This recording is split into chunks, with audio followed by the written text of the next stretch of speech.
when they come later. It is my great pleasure and honor to be your moderator for this webinar.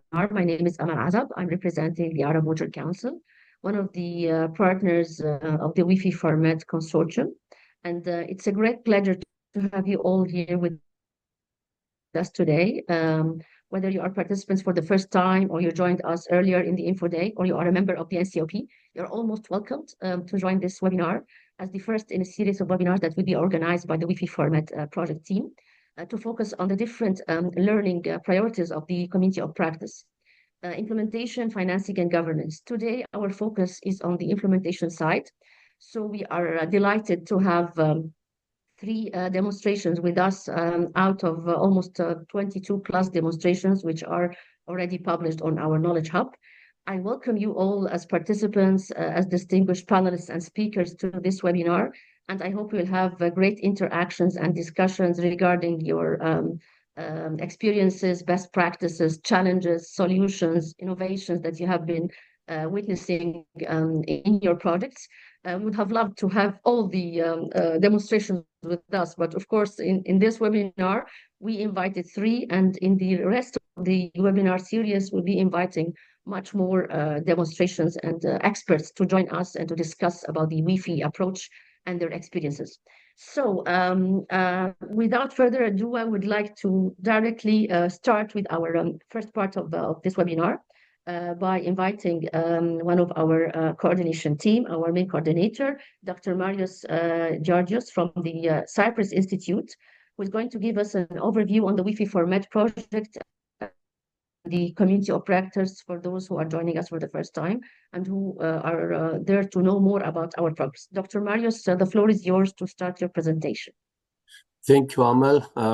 Firstly, let me also welcome everyone from my side. It's good to see you here. And I don't know whether, Amal, we should start by taking a photo before I start presenting. So maybe after you finish your presentation, we take the photo, because I still see a lot joining. So let's hope to get more participants in the photo.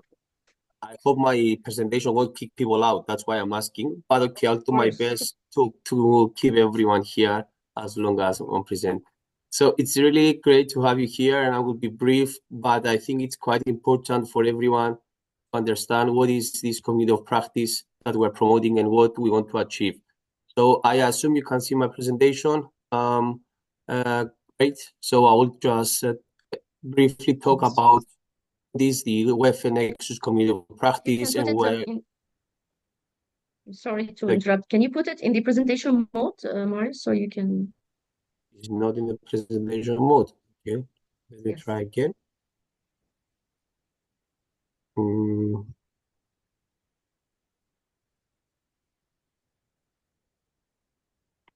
How about now?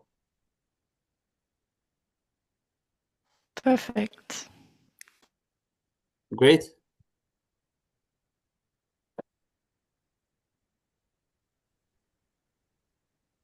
Yeah.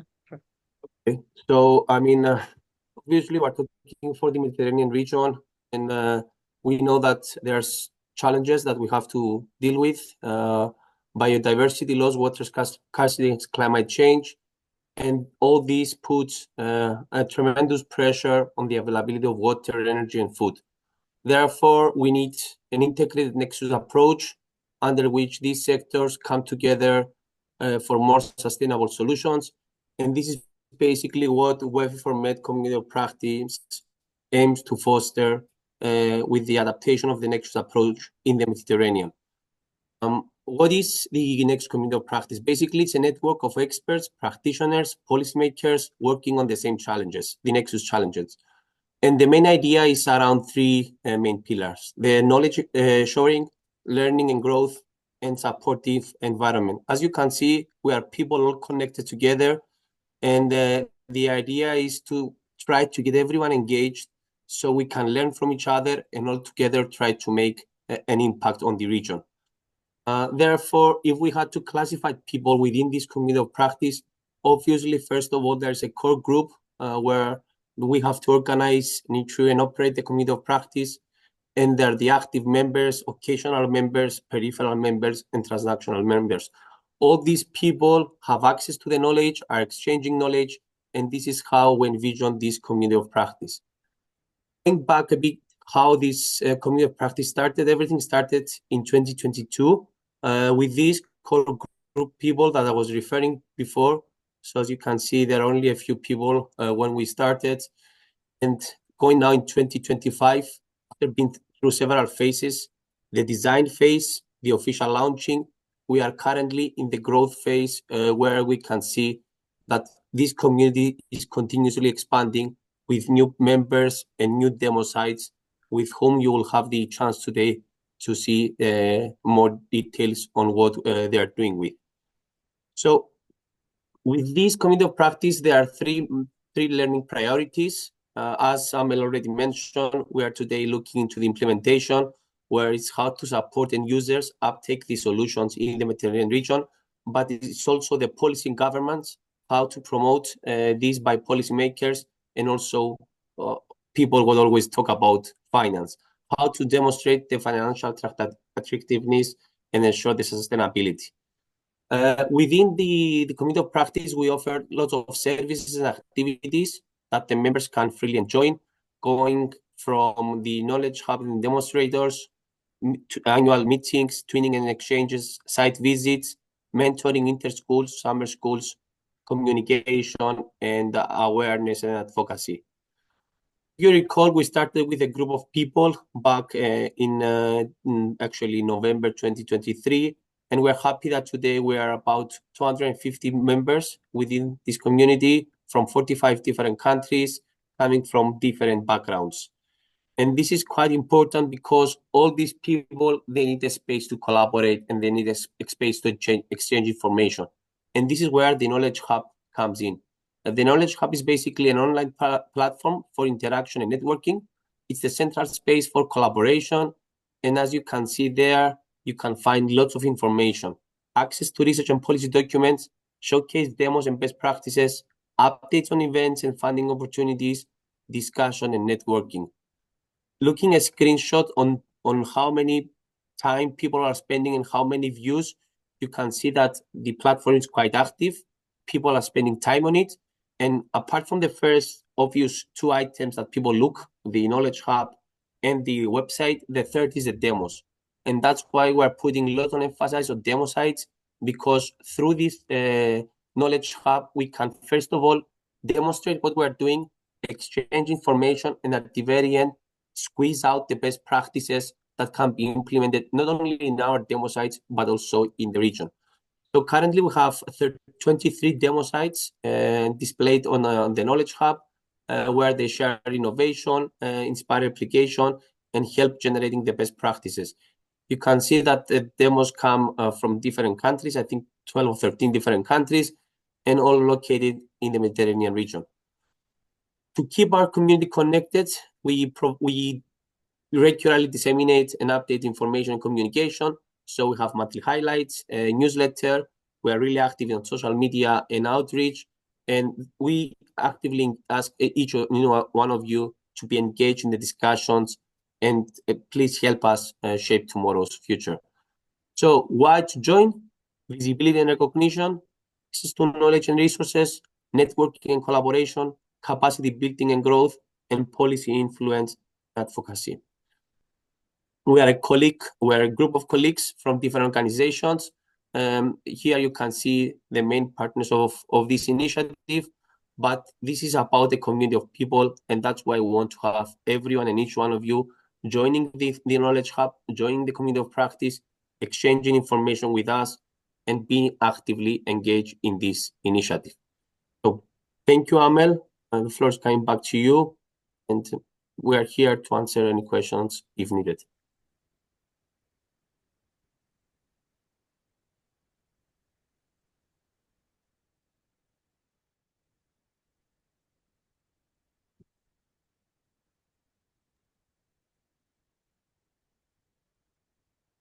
Amel, you are still amazed and you're muted.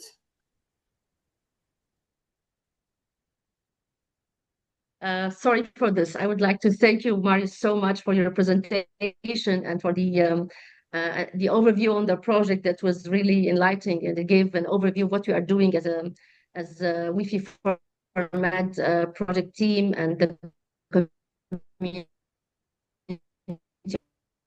of the activities.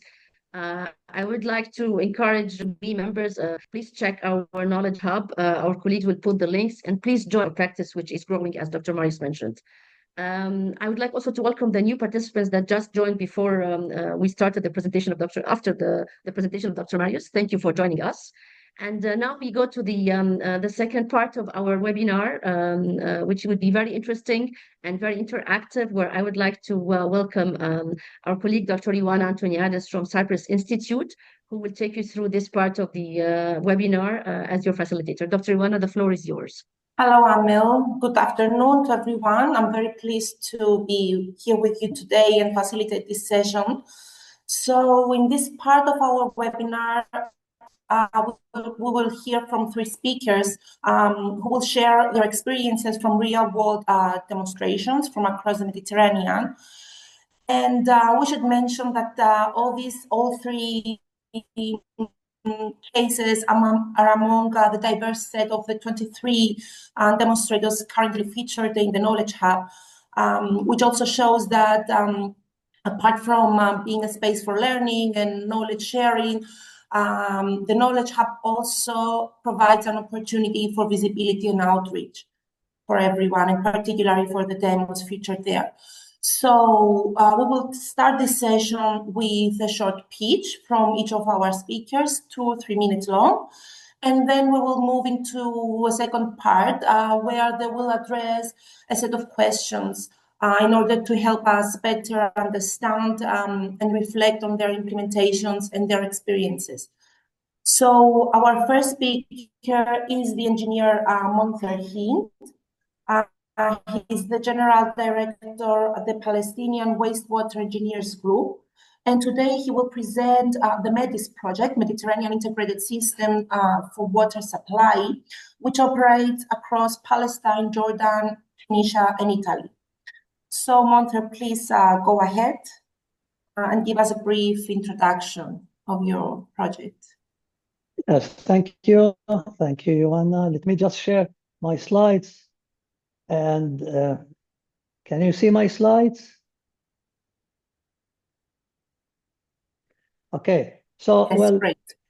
Yeah, thank you very much, Ioana, Amal, and all of you for giving us this opportunity to show some of our practices and innovative approaches and technologies we performed over the project MEDIS. Actually, the project MEDIS stemmed from the NECPC MED, and it addresses the thematic objective B4, dealing with environmental protection, climate change, adaptation, and mitigation. As you said, Ioana, in this project, we had other partners coming from Palestine, Jordan, Tunisia, and Italy. We have University of Cagliari, from Sardinia, also Sardinia Water Authority as partners. From Tunisia, we have ERA, an institute working in research and desertification. From Jordan, we have other partners, and us from Palestine, together with a governmental institution, the Governorate of Jericho in the Jordan Valley. The project initially was designed for 36 months. We got additional 4 months no-cost extension, and with the objective, we aim to reduce water and soil salinity, where in the Jordan Valley, in the Araba Valley, in other regions also, there is high soil salinity and water salinity. We aim to support the use of non-conventional water resources and encourage behavioral change of the farmers toward the use of non-conventional water resources. We succeeded in serving 5,640 people and farmers. Most of them came in Jordan. Now we will see how it happened. And our target groups were some important of them at a national and a local, at a regional level, like, for example, in Palestine, Jericho Municipality, the Union of Date Farmers in the Jordan Valley, the Palestinian Water Authority, the Palestinian Ministry of Agriculture. In Jordan, the municipality of Arisha, where we implemented a special desalination plant. And in Tunisia, we have the Agricultural Commissariat from Qabes.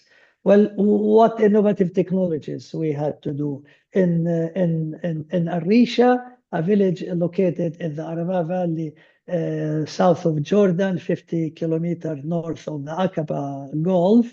We implemented a desalination plant. This desalination plant, we used it for desalinating of brackish groundwater with 38 cubic meter per hour using a special technology and a special operation. We aim to have an extended membranes life through special kind of pre-treatment to reduce the suspended solids and the total dissolved solids. And we used, of course, also renewable energy using photovoltaic systems. The plant is serving 5,000 people, giving water to these people, which really used to have a fresh and clean water. And most of them, 2/3 of them are also farmers. So now they can diversify the crop pattern. They can cultivate crops which they couldn't cultivate before. In Palestine, in the Jordan Valley, we had an innovative approach where we collected surface water and blended surface water, brackish surface water from wadis. We blended it with saline water and with treated wastewater from nearby Jericho wastewater treatment plant. The aim is to, let's say, magnify the quantity of water and to have better irrigation water quality. And we used a smart irrigation management also because the salinity of water used to be dynamic and to be changing. So we incorporated real-time water quality monitoring and adjusting everything, the percentage of the blending ratios based on the salinity of soil of each farm we are serving. We served 160 farms actually, most of them cultivated with Medjool date farm, a particular date which is growing in Palestine. And of course, we were monitoring all along the frame time of the project, and the farmers now they are doing it, the quality of the soil. The soil is highly saline, and we use this better water quality also to flush the salt from the soil. We made soil maps. We made soil mapping for 5 million square meters, 500 dunams. Meanwhile, in Italy, in Arborea, a region in central west of Sardinia, we really constructed a plant which was the first of its kind, not only in Europe, but all over the globe, a pilot system to remove ammonia from anaerobic digestate. In Arborea, they have big animal farms, cow farms, for example, producing huge quantities of sludge. And in this sludge, there is a high concentration of ammonia. So our process was to get out this ammonia and turn it into ammonium sulfate as a fertilizer using gas permeable membranes. And this led also to extract the nitrate, because nitrate and nitrate are heavy pollutants to soil and water. And by this, we recovered high precious natural fertilizer, which is let's say, ammonia sulfate, which is highly beneficial to the soil and to the plant. And I would like just to mention that such an innovative technology, it is important because it gives us an advantage to understand how nutrient recovery technologies can be integrated into such agricultural and environmental management strategies. So these are 3 of our innovative approaches and technologies made over the project MEDIS. There are a couple of other 2, but I like just to show you these 3. Thank you very much. Thank you very much, Moncler, for the clear overview and information about these innovative approaches. So we'll now move to our second speaker, who is Ms. Agata Morelli from the Department of Agricultural and Food Sciences at the University of Bologna. And today she will present the insect farm digital lab and demonstration case. So Agata, we're really happy to have you among us today, and we look forward to hear your insights. Hi, good afternoon now for everyone. Can you see my slides? Sorry, I didn't actually check in the beginning, and now I don't want to waste time. There we go. Yep, works fine. Hello. Okay. Yeah. Great. Okay. Hi, I am Agatha. I am from the Department of Agricultural and Food Sciences at the University of Bologna, and I am currently a PhD student. And I'm collaborating on the Frontag Nexus project. And today, I think I'm going to, I'm going to be presenting our demonstration case, which is the insect farm of our university. So we all know, in a strive to reach food security around the globe, the rearing or using insects as alternative protein sources could actually bridge some of the gaps and challenges in aim to achieve sustainable food production. And this is actually because insects are very good sources of protein and other nutrients, and have been validated to improve health. They are a lot more environmentally friendly to rear. It's been proven that they have lower greenhouse gas emissions, a lower land use, and so forth. And so, keeping this in mind, we decided to integrate an insect farm at our university. And basically, a lot of research, and even the Food and Agricultural Organization, have validated insects as an instrument to actually bridge some of the gaps within other spheres of agriculture in actually achieving closed-loop agriculture. And for this, as part of the Frontag Nexus project that the University of Bologna is part of, we are currently working on an insect farm. And Frontag Nexus is an initiative or a project that aims to create climate-smart agricultural technologies in the Mediterranean. And the partners are with Israel, Italy, Morocco, Turkey, and Jordan. So to give some background of the insect that we have decided to rear, we are using the greater wax moth, Galleria melonella. To give a short introduction, this moth is actually a pest of beehives and feeds on the wax combs of beehives, but it is widely reared for research purposes, for like pathogen assessments, to rear other parasitoids that are then used for biological control. And they're also used for insecticide screenings and toxicology evaluations. And the reason we thought this could be a good avenue to introduce it for food and feed is because the larvae are commercially available as fishing bait. So this is the reason we chose to use the greater wax moth, in contrast to maybe other potential insects that are a bit more conventional or widely studied. And it's because we had an existing rearing facility at the university for other research purposes. But since it's already used in fishing bait, we thought it could have a potential for fish feed or for animal feed for other types of animals. It is reared completely in the absence of light, and this can actually reduce a lot of costs with regards to the rearing. It has a high fat content, and so we decided to explore its potential as a feed source. There's only one problem with the greater wax moth, that as it stands now, its diet is quite expensive to achieve. And this is because it is inherently a pest on beehives. A lot of the traditional feeds include high cost products like honey, but there hasn't really been a lot of literature trying to experiment with alternative diets,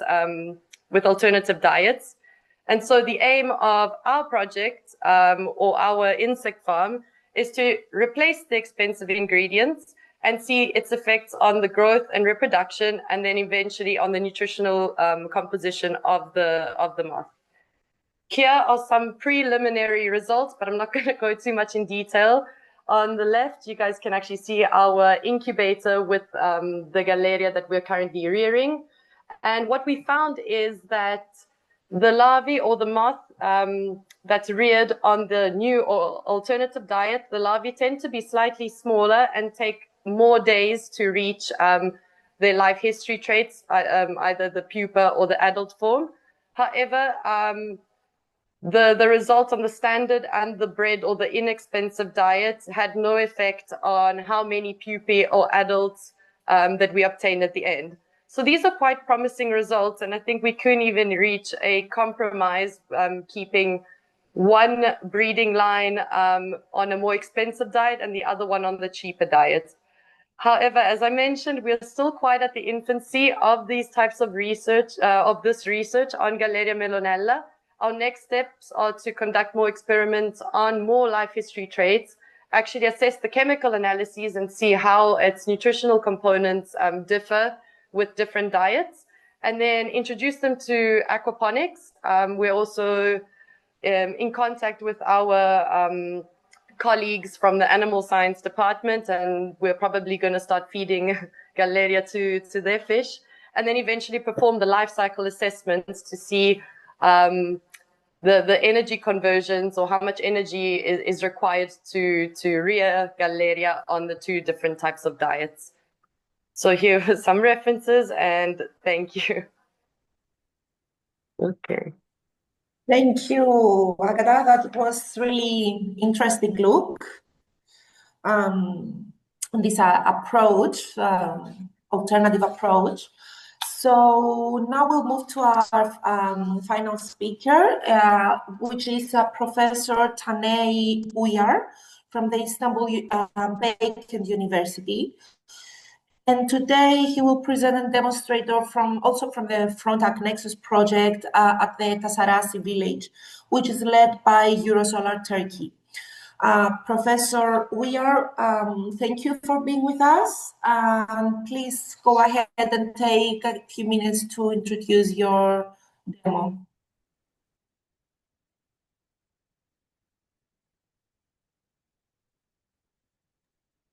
So thank you very much for the invitation. Can you see my slides? Yes, very clear. Okay. So in a very short time, I will try to show you the design and construction of a Nexus proven demonstration unit in Taşarası village of Turkey. As a Renewable Energy Association, we are developing the farming of the future, the frontier agricultural Taşarası village demonstration area within the framework of the project Frontac Nexus. As you know, it has impact of climate smart and water saving frontier agriculture under WEFE Nexus in arid Mediterranean region. That's the idea. And our team, as you can see over here, project is supported by Prima, co-funded by the European Union, and this is the consortium members. So we have completed, or we have started to build the demonstration unit in Balıkesir city of Turkey, which is in the northwest part of Anatolia. And the Havran is the district over there. And these pictures are from before the demonstration unit was established in our Taşarası village. It's a village of 50, about 30 to 50, some are empty houses. So that is how do we feed our carp fish. We have 200 small carp fish over there. And this white IBC tank is 1 cubic meter. That's the only water we use over there. And where my co-worker is looking is the place where we have the fish, 200 small carp fish. And over here we are explaining Michael Reuter from our team who provided us with the design of the system. So this is the deep water culture place, and on the right you see the site with the greenhouse. And sorry.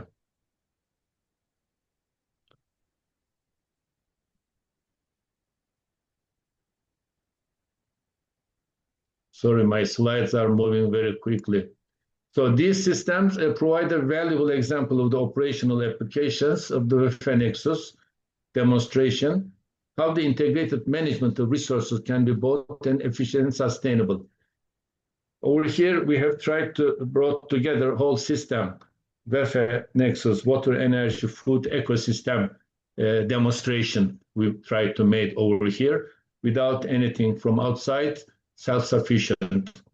The liquid fertilizer derived from the aquaponic system is utilized in the hydroponic system within the closed greenhouse, where healthy and edible plants such as lettuce, tomato, leek, chard, cucumber, and radish are cultivated.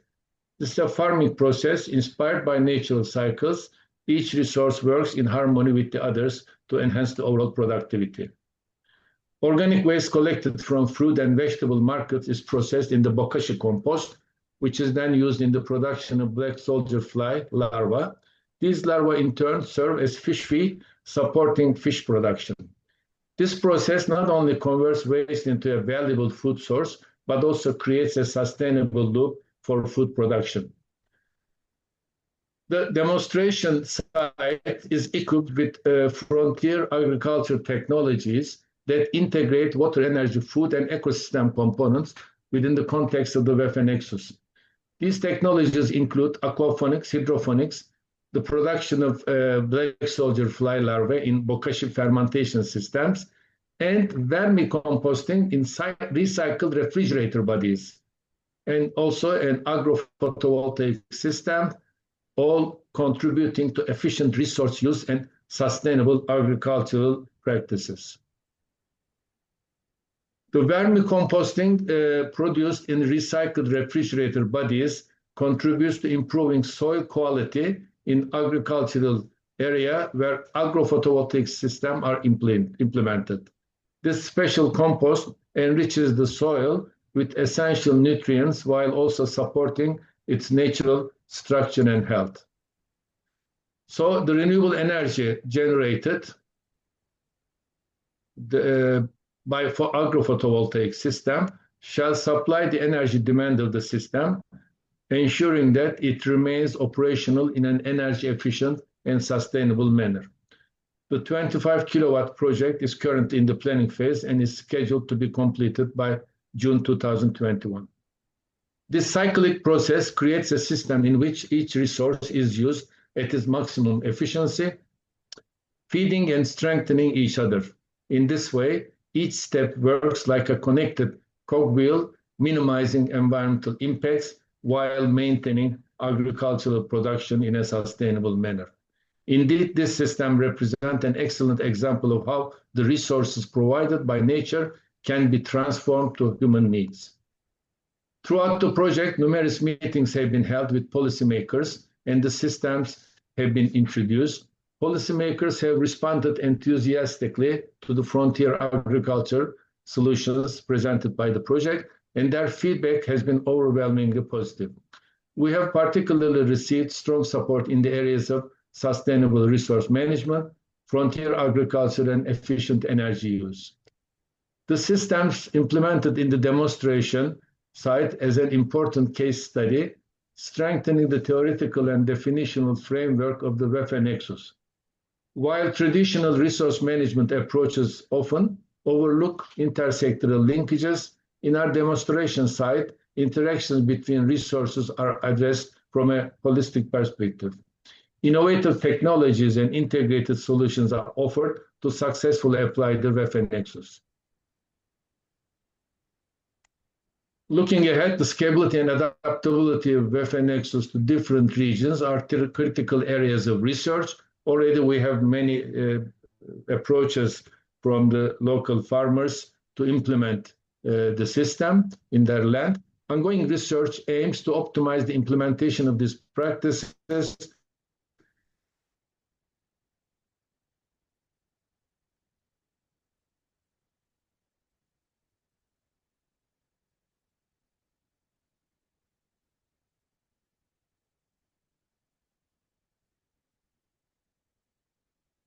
in sustainable resource management and circular agricultural practices. Now, the result of our demonstration was we have already harvested red beetroot, cabbage, Japanese cabbage, oily lettuce, tomatoes, and red chard in our media bed.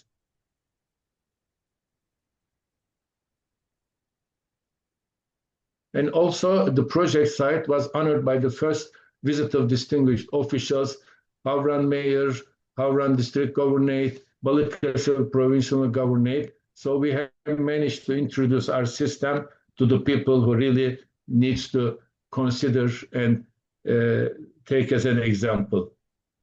Over here, we will see some pictures, just the municipality and municipality council members just trying to understand what we have done. And we have also this greenhouse gas. We have a media bed over there, and we have also deep water culture, two platforms. And this is the vermicomposting recycled refrigerators. And then we organized a capacity building with the help of our project partners, Ingo and Michael Reuter, to the people in the local site, from the mayors of, assistant mayors of Havran, district governor, and employees from the Havran District Agricultural Directorate, and from Havran Municipality, farmers, producers, and villagers. The event aimed at to enhance knowledge sharing, strengthen collaboration, and raise awareness about sustainable agricultural practices in the region. And this was the mayor and the local governor of the area. They also came the last day of the capacity building to address to the participants. We have also, since we have started from the plain ground, we had two containers over there, which one we use for the meeting hall, and the other one is the office. And this was the team participated in the capacity building, and they were the real related, responsible, authorized people for agriculture in the local area. And this is Michael Reuter, our friend in the project, just explaining how the system works to the people who participated in the capacity building. And of course, the other equipment is we used for preparing plant food from the whatever is left from the carp fish. Okay. And these are the capacity building activities. And finally, before we harvest, we have reached such a production from our 200 small carp fish. So the system is working. And now we are using at this moment electricity from the main grid. But after June, July, mid maybe now, we will be using our electricity from agri-photovoltaic system. And then the WEFE will be completed. Less water consumption and food, healthy food without pesticides and renewable energy in harmony with ecosystem. So that will be the final proof of the WEFE Nexus quality. And meanwhile, since our project, Front Arge Nexus, includes socioeconomic analysis of the WEFE Nexus, we have in about 60, 70 questionnaires we completed before the construction of the system, about the feelings of the villages, farmers, and then we repeated it a second time after we constructed. So the results is being evaluated by our colleagues, and we will see the results. And at the middle of the project, we decided to evaluate what we have done so far in our focus group discussion in Ankara with the traditional seed organization members who helped us to use all these traditional seed, and also Professor Volkan Dündar, who is really Authority on vermicomposting and also Black Sea Fulgur insect production. And our team with Yusuf Islam Yavuz and myself, and also from UNAM, Middle East Technical University, where they are working in agri-photovoltaics. So together with them, now we are about to finish the design of our agri-photovoltaic system. And with agri-photovoltaic system and open phase and the greenhouse, we will compare how happy are our plants, and we will compare them in the next phase of the project. So anybody who is interested to know what we are doing as Eurosolar Turkey, you can follow our YouTube. And if there are any questions, I would be happy to answer. Thank you. Thank you very much for sharing your experiences. So now that we've heard the introductions from all three of you, we would like to move and hear a bit more about your experiences. So we would be very interested to hear about the key challenge that you faced while implementing these approaches in your demos, and of course how you addressed it. And at the same time, we would also like to hear if this approach or approaches can be considered best practices, and what is the potential for them to be replicated or upscaled in other contexts. So Monter, let's start with you, and then we can move to the other speaker. Well, thank you, Giovanna. In brief, let's say we had some really challenges at the beginning of the project, meeting with the farmers, talking to them about and encouraging them about the use of brackish water, especially treated wastewater. So they were so hesitant toward starting using treated wastewater.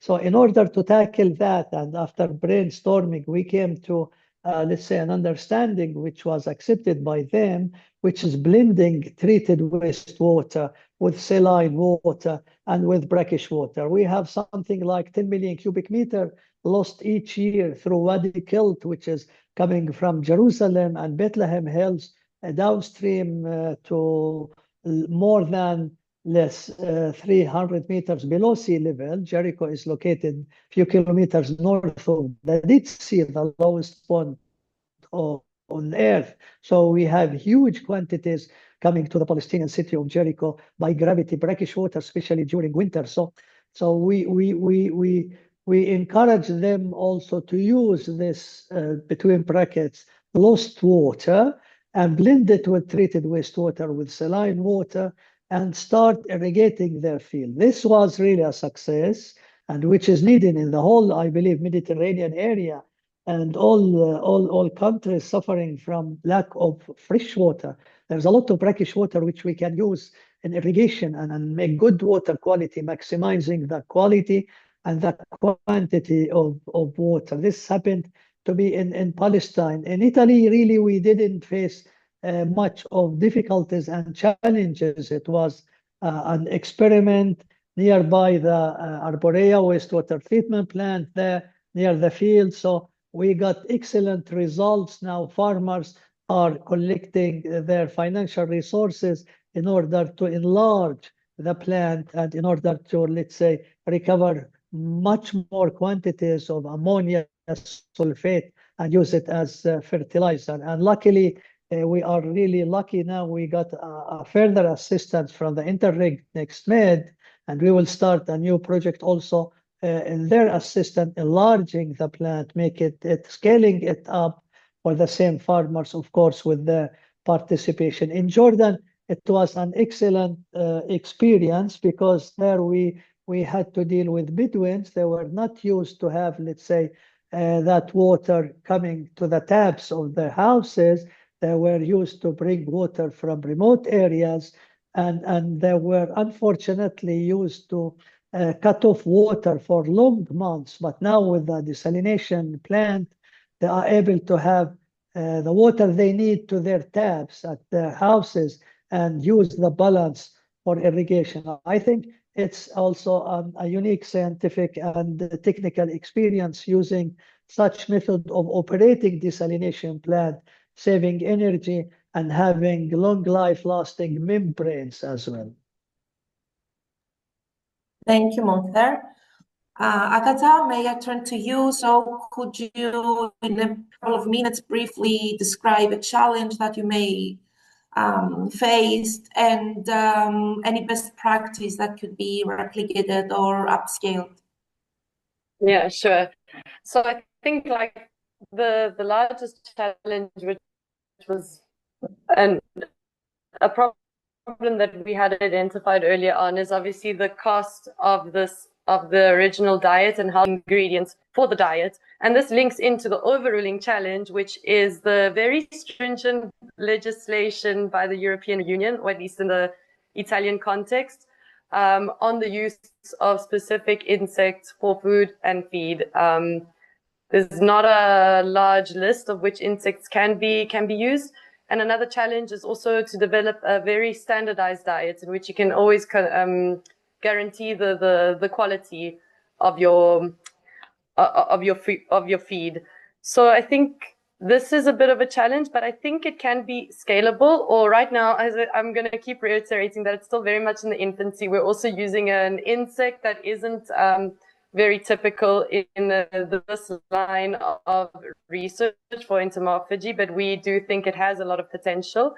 In that it can be scalable because it doesn't actually require that many resources. And I think for now, a good step would be to develop a low-cost system which can be replicable in maybe smallholder contexts. For example, we did a palatability test with my chickens at home, and my chickens were not, didn't give any indications of preference for the standard larvae or the other larvae. I don't know if we're underfeeding them and they will eat anything you give them, but they gave promising results, and our chickens are quite hardy.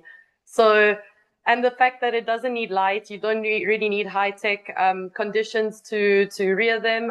We're even going to try use, I mean, even shoe boxes, so to keep them in the dark. But as I said, it's pretty much a pilot trial, and we were just also using something that we already had existed in our university and took the opportunity to actually expand on the knowledge for Galleria. So we'll see how that goes from here. That's interesting.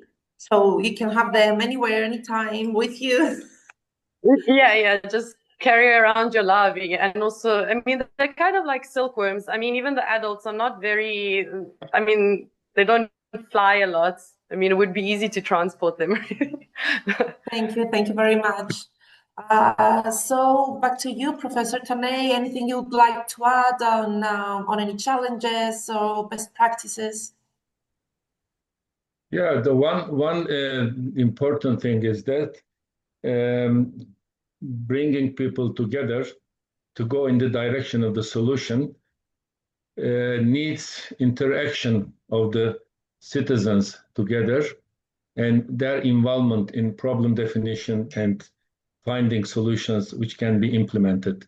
So without this, you go nowhere. So that's what we are trying to do in this village, in the village scale, of course. So one thing is important, European Green Deal and related missions based on the Fit for 55 regulations developed in June 2020. So to be able to scale up, to show the importance of WEFE Nexus approach, or using less water and healthy food, and also renewable energy integration, going away from fossil fuels to decrease or stop cancer cases, and 8.7 million people die each year from air pollution. So this should be considered as problems, and it should be implemented in each European country, as in Turkey also, the adaptation to this Fit for 55 should be done. Without that, everybody thinks that our standards are different. That's why we have many waste coming from European countries with higher standards, and they are usually burned in a recycling facility by accident. So these are the things, there are thus leakages like this. To stop those and make upscaling of the good things, solutions, we need to adapt immediately in all countries of Europe and also in Turkey, the new standards of European Union targeting 2050 climate neutrality. So that's, I think, an important thing. Other than that, we had a very helpful from the municipality, Havran municipality. They were really helpful for us. Can you follow me? I cannot see my... Yes, yes, I can hear you. Okay. And one thing, one difficulty was for us, we started from playing ground, and we need to change the, how do you say, type of the ground from a garden to something to build on. And we need to take all permissions to build those containers and greenhouse and also agri-photovoltaic system. So this took some time, but we managed it all. And in June, July, we will have full operational WEFE Nexus project. The only thing missing now is the electricity we use from the grid. That will come from photovoltaic panels. In general, everybody knows that renewable energy integration is the best and cheapest solution Europe-wise overall, but you know, the formalities take some time. Sometimes building a photovoltaic system takes as long as a nuclear powered construction of 20 years. So the permissions and the regulations should be reconsidered and make photovoltaics and wind and the solution more possible, the solution more desired thing to be done. These are the only difficulties, but we will overcome. Thank you very much for the opportunity to address. Thank you very much. And from what you've shared, I think it's clear that communities of practice like this one, and of course other out there, could help in bringing people together and facilitate this connection. Okay, so I think now it's time to hand over to Amel, who has promised a group photo. And then we will proceed to the next section of the webinar. Thank you very much to all three of you for sharing your experiences and your insights. We are really thankful. Thank you. Thank you. Thank you so much, Thank you. Ioana. Thank Thanks you. again to the speakers.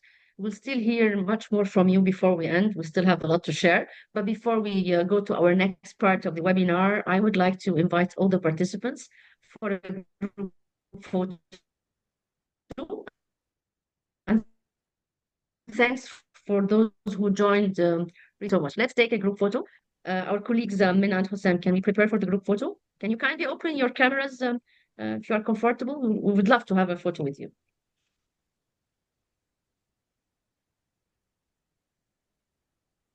Minna, we wait for your signal for the photo. Yes, we are ready. Yeah. Okay, so Thank you. go for it.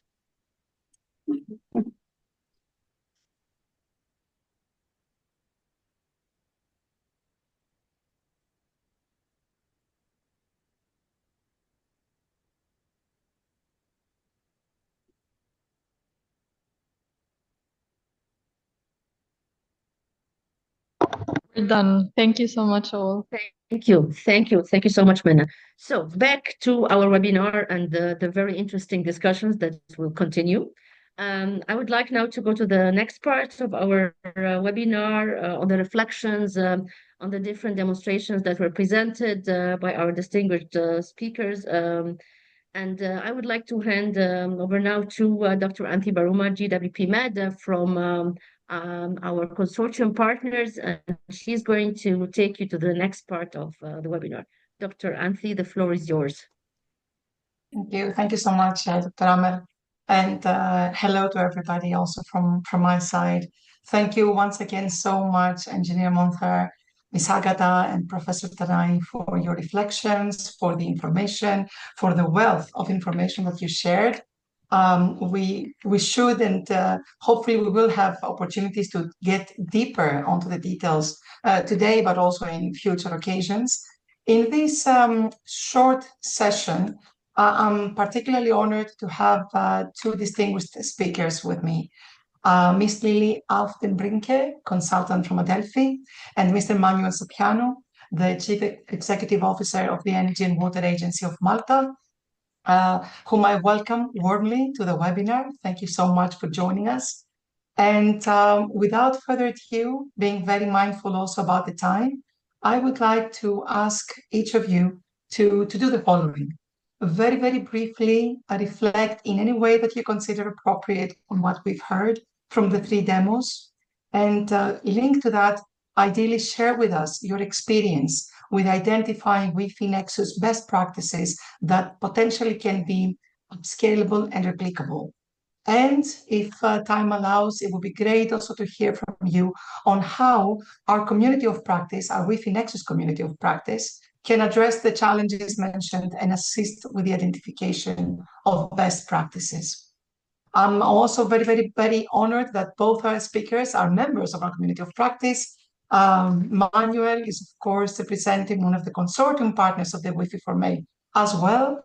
So over to you to share your thoughts. Let us start with you, Lily. The floor is yours. Thank you very much, Anthi Baruma, for this nice introduction, and welcome from my side as well. I'm also here with my colleague Carolina Borges, so she's also supporting me in the chat and also providing some links later. So yes, I would like to start first with some reflections on the three great presentations we just heard, because it's like a great example of how diverse our Nexus solutions are today. And what is like very promising and also gives me hope is that it's not something very innovative, but also financiable, because we always hear the argument, okay, but then it's like super cost intense or other arguments, but it shows like actually no, like these are solutions to contemporary challenges we face. Like we're living in a world of resource scarcity, and we really need to find a way forward to sustain like different lives, communities, and everything. So I think what we have just heard is a very nice example of how context specific it can be, but also to see the effort of upscaling. So this is something arising from the context because you're facing specific challenges, and in this I also see the added value of coming together today and having this community of practice is like sharing, because you will always find other people of other regions with similar problems, similar challenges. So this is something you can adopt. And as it was also mentioned before, is that often research is still at the beginning, and we have this question of how to translate what are we developing at the moment into practice. And I think for this, it's also necessary to have this exchange, because for sure there will be other projects maybe working on something similar, and you can also support each other by exchanging on lessons learned, what went well, what went wrong, and also on the experience to how to bring this this knowledge under the people. And I think I've heard before capacity development or other buzzwords, and I think this is especially what we need, but we're also trying to do with this community of practice, like by sharing this knowledge we are aware of, and then we can bring it into different contexts and also connect each other to ask like further follow-up questions. How did you do it exactly? So I think this is really the kickoff we need for thinking out of the box and connecting and share our knowledge to see what way we can go in the future. And with this, I would like to go a little bit into the context of the Retouch Nexus project, and also with a focus on communities of practice, because we're here, as you mentioned, in a community of practice with a WEFE for Mid Knowledge Hub. And in the Retouch project, this is Horizon project focusing on 6 European case studies. So we're in the European context, but we have like similar challenges, especially regarding water scarcity, and we try to overcome these challenges with WEFE Nexus approaches in the different contexts. So we're working together with farmers, but also with universities, with governments, with business parks. So we really try to address a variety of different stakeholders, and also focusing on the learning pillars such as financing and governments, apart from the case studies. So yeah, when I just dropped the word COP, I also wanted to open a little bit the floor to brainstorm with you also together, like what is a COP, or what do you understand actually on a COP? Because personally, I didn't find it that easy when I tried or when I started working the Research Nexus project on this concept. So for me personally, there are 3 main characters for COP. This is first of all a peer-to-peer exchange, as we have it, for example, right now, and also some sort of recurring element. So this webinar is also taking place now for the first time, but this is a series. So I think we will meet each other again and again in different, or focusing on different topics. And this is very pretty much necessary to really build a community where you recognize faces, and also start to connect also apart from these webinars. And the third point is, the character of COPs itself. They can be like online, for example, in a webinar series, but also using a platform, maybe even the newsletters. But of course, there can also be like in-person meetings and an exchange. Yes, and this leads me to the question, okay, when we have these 3 character traits, but what is actually then a COP? And as I understood it in WEFE format, it is used like more as an overarching framework under which different stakeholder engagement takes place. And from the research perspective, we are doing it a little bit differently. So we take a community of practice as an element of stakeholder engagement. That means that stakeholder engagement is for us the framework, and a community of practice takes place within it, because we also address other formats, for example, a podcast series which we just launched recently. And yes, there's also a third option what a COP can be, or what it can refer. And this is, for example, when you're working on a topic and there's a lack of available information or data. And then you start, for example, writing a report based on your experience, based on colleagues' experience, but you really want to get a check in, like, does it really match with other practical experience when there is no publication so far? And a colleague also told me that that what she did is that she created a community of practice with experts on this topic, with knowledge on this topic, and they had different review cycles. And with these review cycles, they also tried to engage with this expert group, and like asking, okay, checking, is this what we have just wrote down, what we're thinking of, is this matching with realities? So I think, first of all, it's good to keep in mind that a community of practice can be a lot of different things. And I'm also very curious to hear from your experience, how you define a COP, or how you experienced a COP in your project. And I would like to maybe close with some approaches or ideas we had explicitly in research, how we would like to address a community of practice. And first of all, this is why I would like to quickly share a picture, is that we didn't want to reinvent the wheel and just have another meeting series where everyone is asking themselves, okay, but why do we have it actually? So is it really necessary to participate in another webinar series? That's why we ask our project partners during our General Assembly on Malta. So I'm very happy to also see Manuel here. Okay, what are topics you're interested in? And these topics derived like from the different backgrounds. And I think it's not that easy to read, but what we did was basically collecting some ideas from our project partners, from the different topics they're currently working on, and then prioritizing by voting, okay, which topics are you most interested in? And interestingly, the results were that, first of all, the WEFE Nexus indicators was one of the topics which was most voted. And the second one are the water pricing mechanisms. So I would like to quickly give you 2 introductions to approaches or ideas we have on how to make a COP around these 2 topics. And yes, first of all, the WEFE Nexus indicators, there was an app created by our partners, a so-called indicators app. You can also find it on our website. And what is special about this app is that you can create your own WEFE Nexus indicator, because usually you have like standardized indicators and you can't change the weighting of it. But as like contexts are different, we wanted to invent something which is adaptable to the context. Still, the data is at national level, but we started to communicate on this app at the Dresden Nexus conference, and we held a workshop there and also collected feedback. And we are now in the phase of analyzing, okay, how can we put this information, or how can we use this app for a community of practice? So one idea is to use feedback on recurring loops, getting feedback on the app, because it's still under development. So we still have the opportunity to to also shape it based on the needs which are there in the community from research side, but also from the practice side.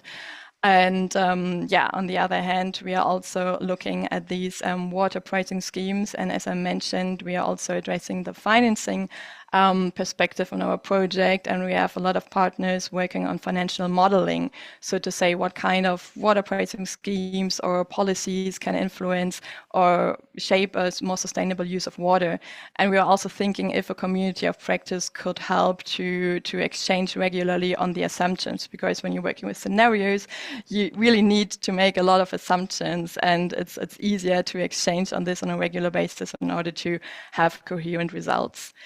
And the final idea, this is not that strongly related to the topics you just saw, but more based on the exchange I have like now with WEFE for Mail, but also with other projects working communities of practice, is that we're thinking of starting with a community of practice like across some projects, and then we wanted to start, for example, with Recreate. This is like another project from colleagues of mine, and they are also working on stakeholder engagement with their demo sites. And as our demo sites are already very much experienced with how to do stakeholder engagement, because they are practically coming from a technical background, we thought it is also from added value to address this general topic of stakeholder engagement and to allow exchange between different projects. So these are currently some ideas we are working on, and also, of course, engaging with the WEFE Format Knowledge Hub. And I would like now to close in a quick minute with my final thoughts on how can we use this Knowledge Hub, or what kind of benefits we are also getting from it.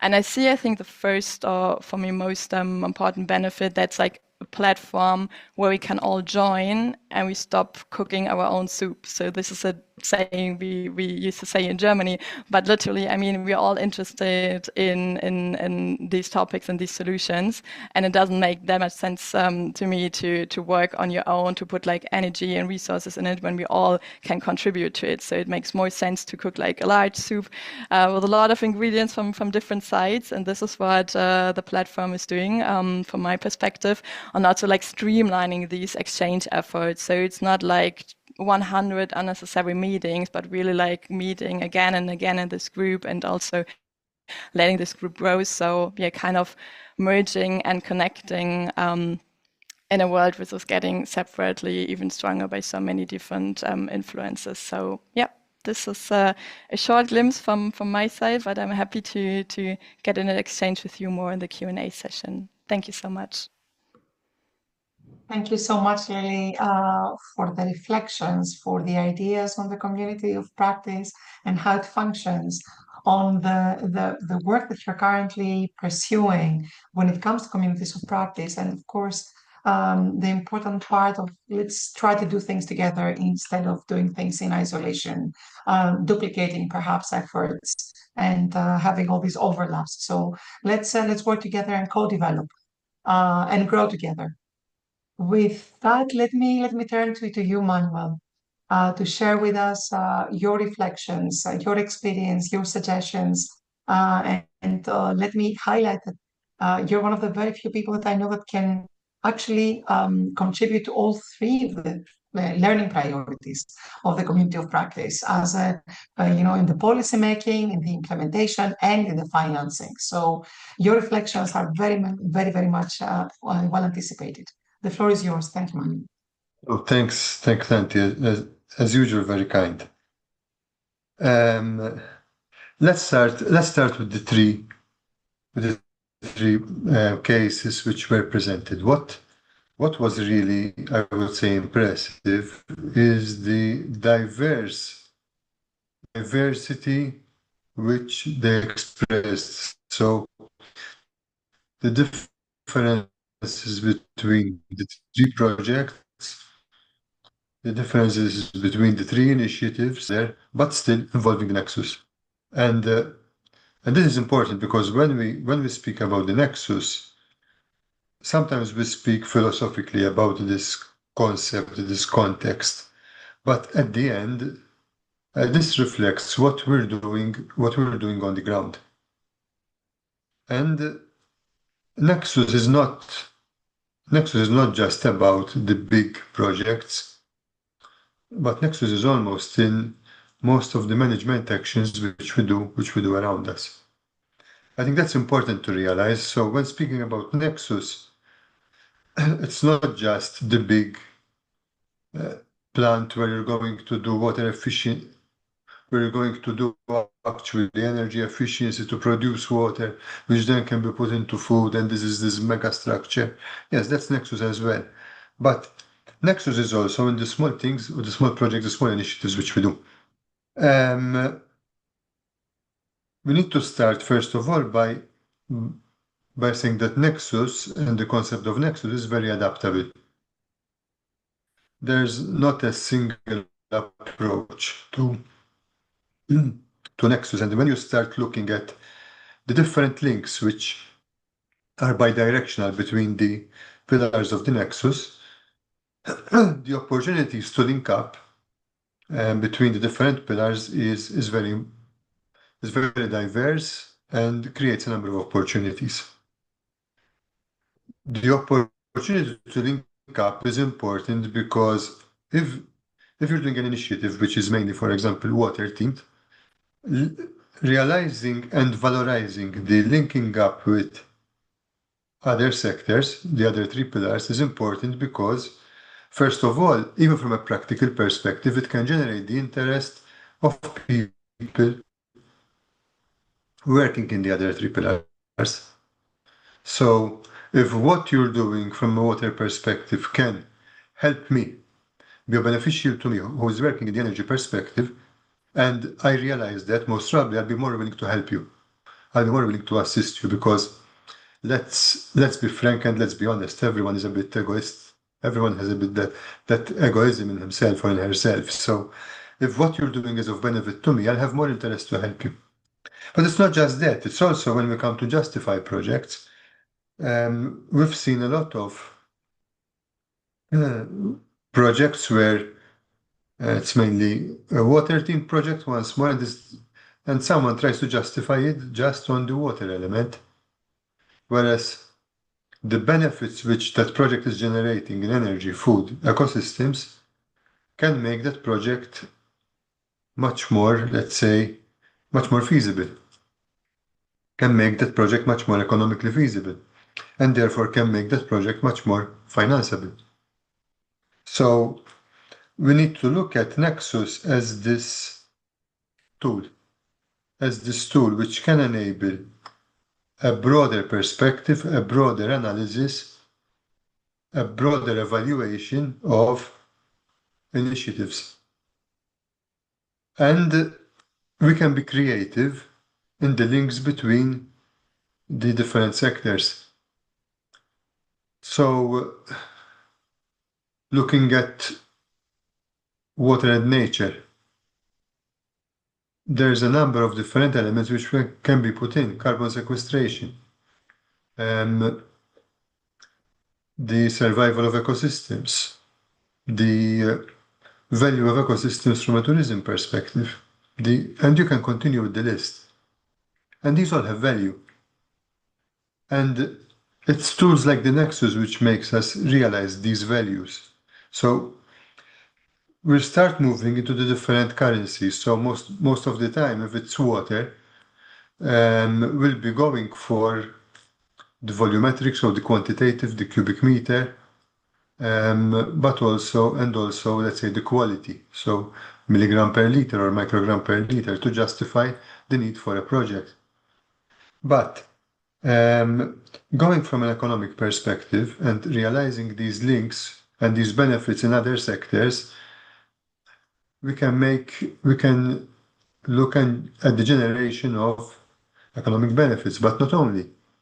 We can look at the generation of social benefits, other benefits. So we need to move towards this broader assessment, and that's where also citing Retouch Nexus, it's very important that this project has moved and is focusing on the governance element and the economic element.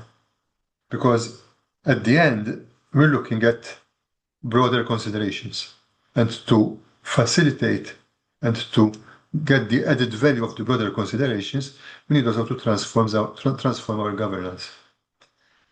Our governance frameworks were from a now policy and regulatory perspective, given the breadth of these projects and given the breadth of water, but now also with the Nexus expanding further than water, we're looking at cross-ministerial approaches.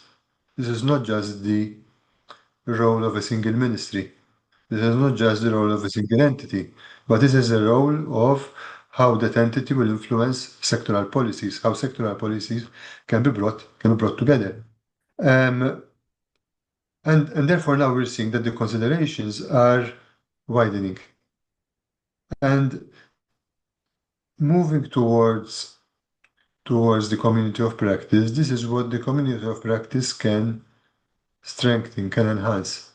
Because the more we set the message out there, the more we make people through activities like this discussion, but different discussions, that this is not just about water.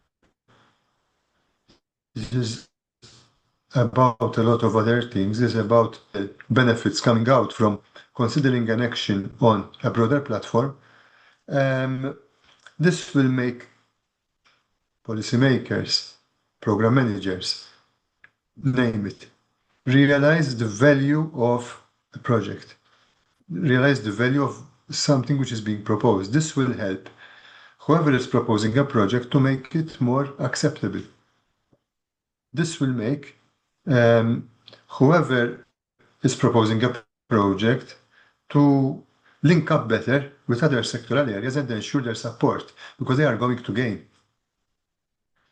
And this is not, let's say, the diversity of application of the Nexus can help a diverse suite of measures, can help a diverse application of measures, starting from water treatment, going to water use in agriculture, going to different scenarios. We saw earlier three different, totally different examples of projects which Nexus based, where the Nexus plays is an important element. And therefore, I would focus on this. I would focus on, first of all, that the Nexus is not a straitjacket. The Nexus is a very flexible, a very adaptable concept, which can link these externalities, external benefits, these indirect benefits, into an initiative. So, from a policy perspective, the Nexus is pushing towards integration of policies, not just water policies. So it's not just integrated water management, but it's integration on a broader scale. We need to look at the Nexus not just from the point of view, for example, in Europe, of river-based management plans, but we need to look at it from the context of the Common Agricultural Policy, the Zero Pollution Action Plan, the decarbonization strategies. This is what the Nexus will push to, but I'm sure that even countries around the Mediterranean have similar initiatives which can be joined, which can be strengthened by the Nexus. So this is what we should push to. It's not just the project. It's not just, let's say, the first step of making a project more adapted, more adaptable to the situation, but it's also of creating the framework, creating the governance framework by which our policy making can be more cohesive, more effective, and definitely ensuring that the different strands, different approaches, at least in the four Nexus pillars, reinforce each other. Thank you, and we can continue. I'm sure we can continue this discussion during the exchanges. Thanks. Thank you so much, Manuel, for bringing something very, very important, which is to reflect on what the Nexus is and what it can be, the potential it holds, and the broadening, the wider consideration, as you so eloquently described, and the benefits that come with it. And regardless of the sector and the area that each of us is working on, that there is this space to not only work together, but collectively benefit the creation of something bigger and make more impact and really trigger changes that can have effects and that we can see. Let me very, very warmly thank both you, Manuel and Lily, for your time and your reflections, for helping us, and providing us this food for thought to get further out in this process. We're particularly happy that the community of practice can take in all these messages and all these ideas and hopefully be able to practice some of the items that we discussed here within the community of practice and the Knowledge Hub. So with this in mind, the experience that was shared before, maybe we can straight away get into the Q&A and have a more interactive discussion also with our participants to hear also from their side. Amel, over to you. Thank you. Thank you so much, Anthony, and thanks for our panelists for their valuable insights. Moving directly to our interactive Q&A because of the time, I would like to apologize for that we might take a little bit of time beyond our schedule, but it's a very interesting discussion and we like to take it a little bit forward. So now I would like to invite Dr. Charles Klinnerman from ICARDA, our consortium member partner of WEFE for Med, to start the Q&A session part with our participants. Dr. Charles, the floor is yours. Thanks, Amel, and good afternoon, everyone. So pleased to have seen this, to see those demos to be presented, and it was really interesting in terms of how the WEFE format can support knowledge. And also, I was really impressed about the reflection on Lily on community of practice and the multiple community of practice existing. And how can we make the better use of our time by having probably one, and then let us exchange, let us see each other, how we can get our experts to be in, and how we can leverage also the capacity of lobbying for changing institutions rules, regulations rules that also face our difficulty, but also how we can fundraise together to get the capacity to scale those projects that have good results. Because a lot of them are split in different countries, different regions, a lot of synergies among them, but the need of scalability is key. And I would like to thank Manuel also in those elements to say that the WEFE Nexus is touching base different ministries, different approach. And now, because I don't want to waste time and give the opportunity to colleagues to react, I would like to invite people who are online with us if they would like to raise a question or questions to Monter, to Agatha, to Tame, to Lily or Manuel, or to ourselves for the community of practice. If you can raise your hand, that would be great, so we can give you the floor. If you can present yourself and raise your question. I don't see in the chat. I need to open the chat on the same time.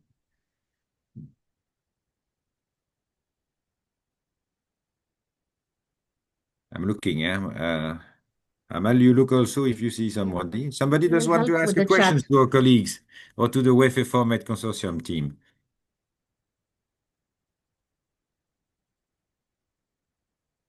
What? Everything was so clear. Or you may want to share an experience you have, or demos you do, and or connectivity you could have with the ones that have been presented. And Marios is going on as the first one. Yeah, someone has to be brave. Always. So, I mean, no, I wanted to just briefly, I mean, Manther mentioned about desalination. I was quite curious about membranes. So if he's still here, because it's something that it would be of our interest, I would like to see a short reflection from his side, what they tried, what they are doing. So if you are still here, it would be really good to hear from your side. Yes, Your yes, of experience course. on that, because Of course. something Well, that's yeah. really interesting for our perspective. Yes. Well, thank you. Thank you. Well, I think there are some, let's say, significant problems which faced in desalination, which makes, in a way, which shortens the life of the membranes, is the biofouling, for example. And our aim was, in order to give longer life to the membranes, in order to have a reflection on the economy also.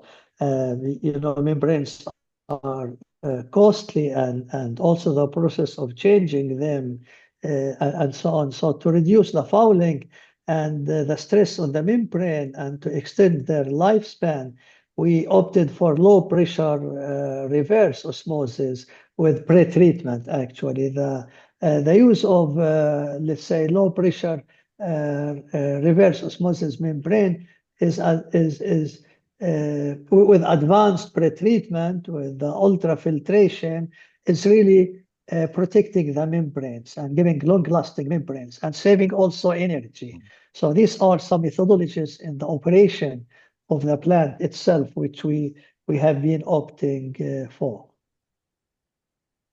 Thank you, Dr. Monter. Thank you, Charles. If I may, before you give the floor, I mean, in our case, since we are talking about, we are using forward osmosis instead of reverse osmosis law. So this forum here, where demos exchanging ideas and approaches, is what we want to promote. So hearing from you what we do with reverse osmosis, what we do with forward osmosis, is a type of connections that we want to do among people. So we want to avoid duplicating wrong practices and then move things forward. So yeah, I mean, I'll reach out really soon to have a further discussion about this particular part of it. You're welcome. I'll be pleased. Thanks, Mario. Thanks, Samantha. I see that Professor Tamer has a question or raised his hand. Shaibi. Yes. Okay. Thank you very much. Thank you for this opportunity, really, to listen to you and to listen to the case study, which is really very, very important, especially when we are talking about one subject of the Nexus, which is not really very handled specifically. But and also, I get the chance to meet one of our partners, Mr. Monzer Hind. We will work with him in a new project, so hopefully it will be successful as usual. So I have just two questions to my colleague, for Turkish to colleague. So the experience that he has mentioned is very important, but and I have waited really. I was eager to see what is the farmers, the main users. So how much he can accept this technology when it comes to its feasibility? Because when I have the picture, it's good really to have these stakeholders, the big bosses, the political, just go to see to the pilot project, which is really very good. But the most important thing is to see what is the reaction for the farmers, especially the users, when it comes to the financial, to the investment, just to adopt this technology, which is very good. And I'm sure that the results, it's very good. I have seen the results, and because this pilot is well handled, it's well done by specialists, so for sure the results will be good. But much it will accept it, what is really the main challenge for it, and the scalability at the user level.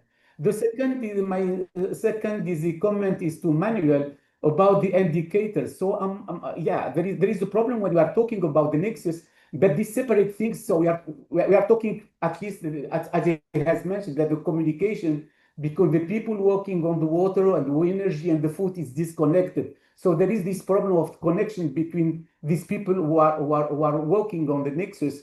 So I'm wondering, is there any indicators when we are really developing one project, an indicator to see how much really the projects is efficient at the Nexus level, which is not existent at all. So when we are talking about the water, we know all the indicator and we can evaluate this project. The energy, the same thing. The food is the same thing. But when it comes to the Nexus, it's this information which is very, very critical. It's absent.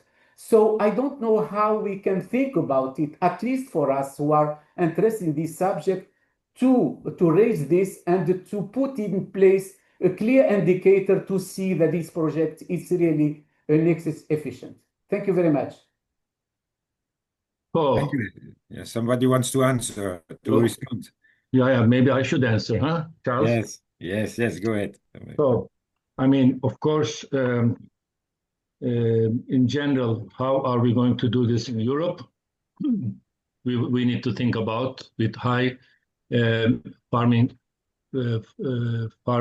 companies trying to make everything in one hand and producing things and even importing products from other countries, Africa and someplace.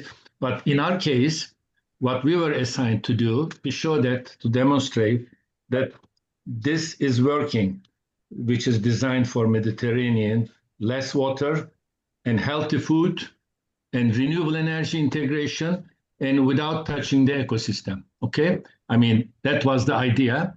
And we have managed this because we don't use any fertilizers and we don't, I mean, this are parameters to check what we did is correct or not.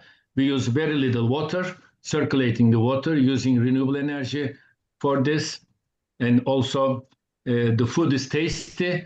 We distributed it to the villagers of our case, and they said, this is the first time they eat such a tasty cucumber and other things we produce over there, which I have mentioned in my presentation.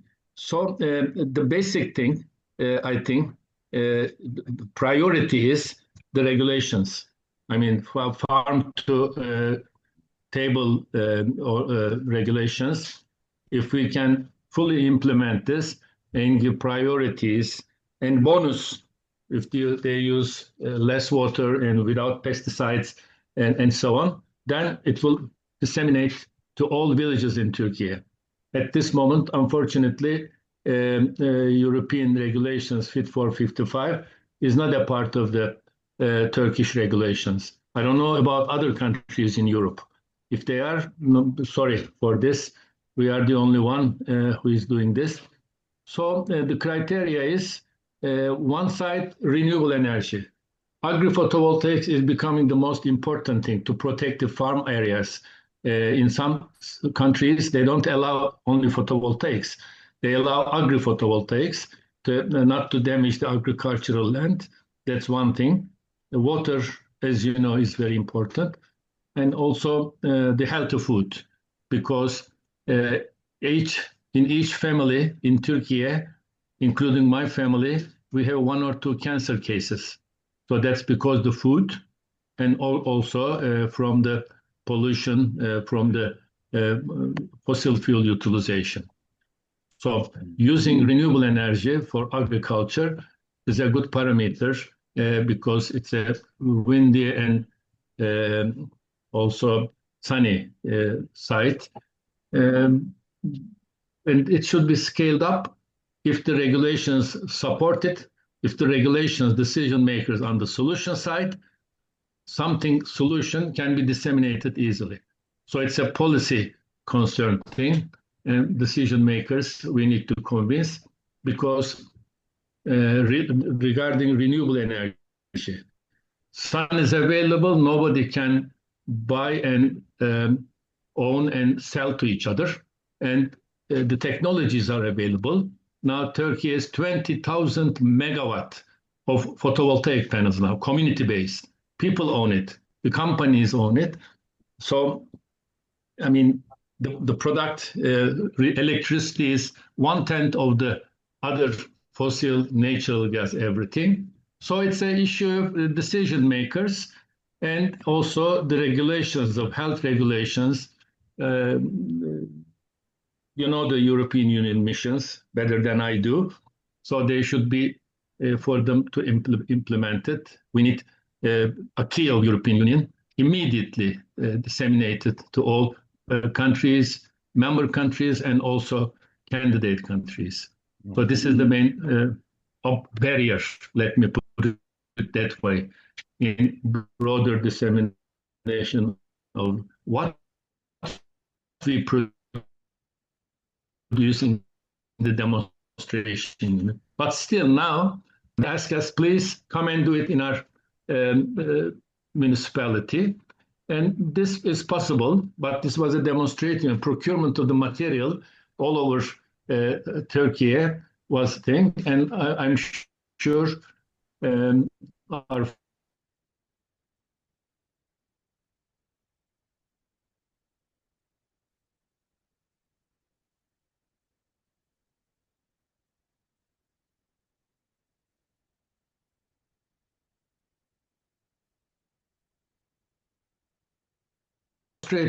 now for scaling up, maybe if there's a call, we can apply together, and we are ready to be a partner, anybody who is interested to make this upscaling work.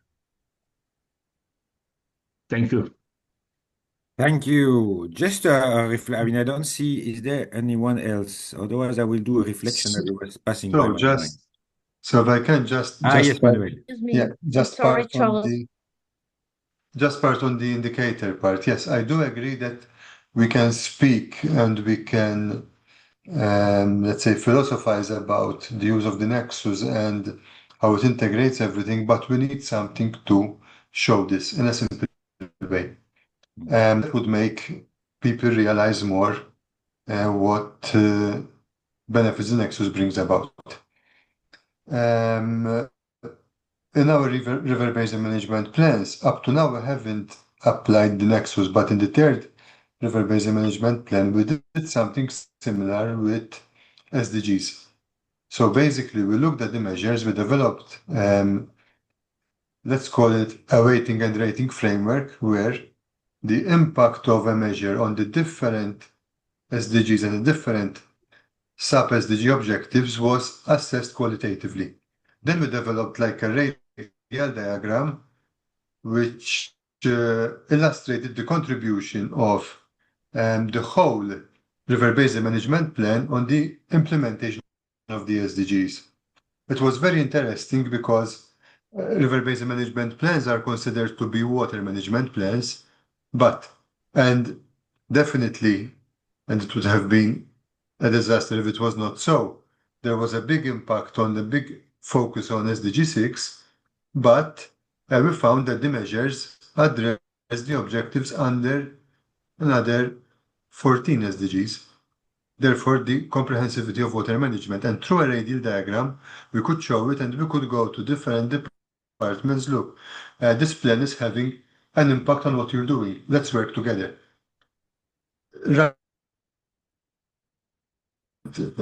Let's say context of Retouch Nexus, this year we will be engaging with our stakeholders, different types, so it's technical, but also coming from the social side, to try to develop something similar for the application of the Nexus.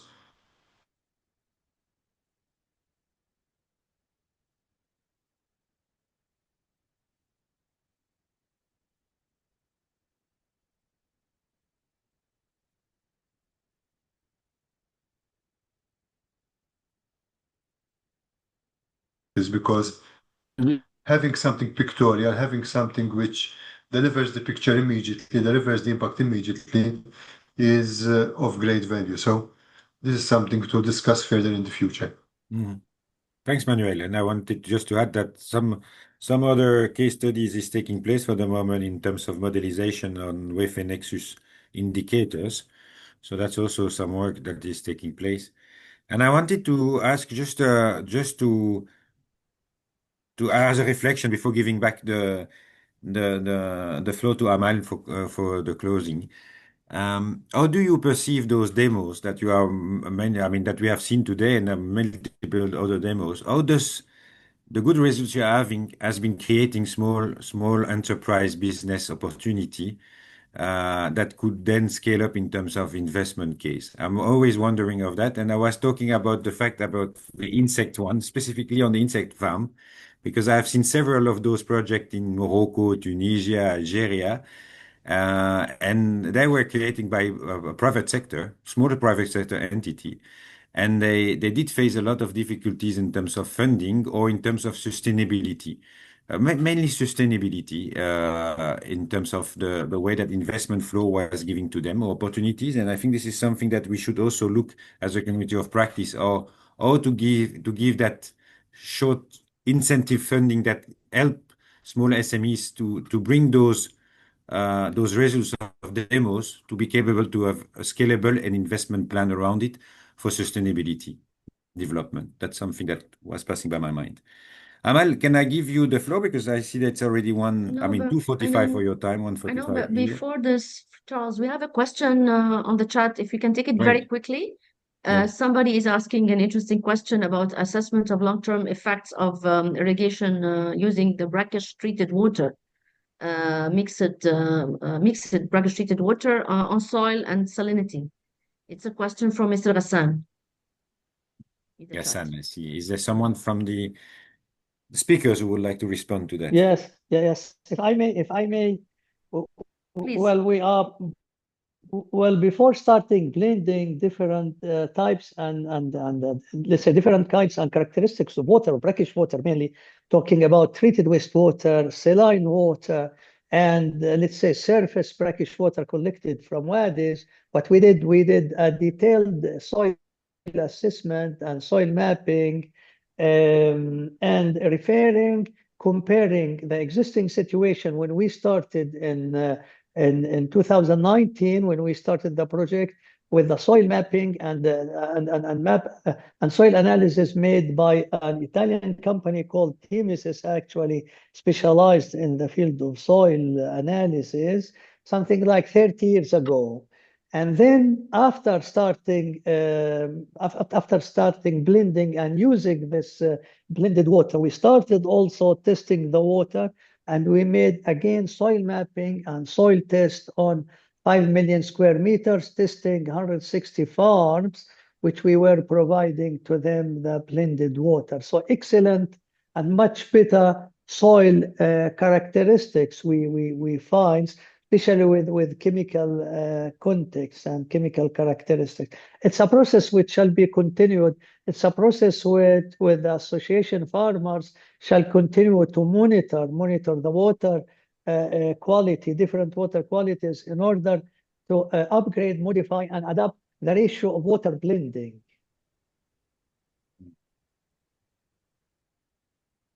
Thank Thank you. you. Amal, I Thank give you you so back the much. floor. Yeah, thank you so much, Charles. I think we're a little bit behind time, but it's a very interesting discussion. I would like to thank people on the chat because there is a wealth of information. Thank you, Carolina, for sharing a lot of information on the Retouch Nexus, on the indicators. The links are there. We'll share it with everybody. So thanks for Retouch Nexus. Before we close our webinar, I would like to inform you that we will share with you a survey link to give us your feedback so we can have a more successful webinar next time. This is only a starting point. We will share with you information about the next webinar very soon. So keep checking our platforms and our Knowledge Hub for news. It was a great session today. I enjoyed it very much, and we had many discussion points and a lot of inputs. I just picked two words from Mr. Professor Tanai. He mentioned that working with people and bringing people to solutions. That was very interesting. And also the comment from Mr. Sapiano, integration of sectoral policies. I have a lot, but I know we are beyond time. So I would like to stop here to thank you all.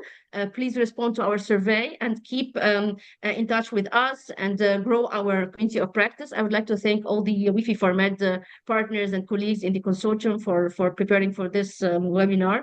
And let's meet in our next webinar. Thank you so much all for joining us. Thank you. Thank you so much, colleagues. Talk to you later on another occasion. Thank you very much. Thank Thank you you very everyone. much. Bye. Thank you. Bye-bye. So, bye. Thank you. Bye. Bye bye. Have a good afternoon. Thank you very much, everyone. So